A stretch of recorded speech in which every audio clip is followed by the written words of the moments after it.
No, I don't have any big expectation from him because I think it's quite casual. You can see that he's visiting Mizoram. He's dropping by. That's the thing. There was not a clarity. Even now, I'm not very sure whether he's going to visit or not.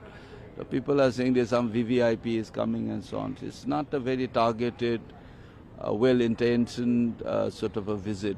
If you come, then if that's the kind of a well-intentioned visit to address the issue, I think his itinerary would have been much more longer. He would stay, meet political leaders of different political parties, CSO leaders, prominent citizens, and that kind of thing. I don't see that. He's just coming. I heard that he's addressing some public meeting. We don't need public meeting to be addressed by Prime Minister. We want Prime Ministers to solve the problem. These IDPs, the internally displaced people, thousands of them, they have not been able to go back to their homes. The highways are not still accessible to these different communities.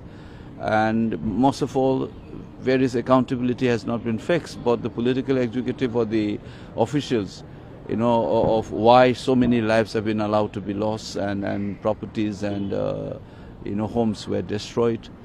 This lawlessness has been allowed for so long, and we need to fix accountability.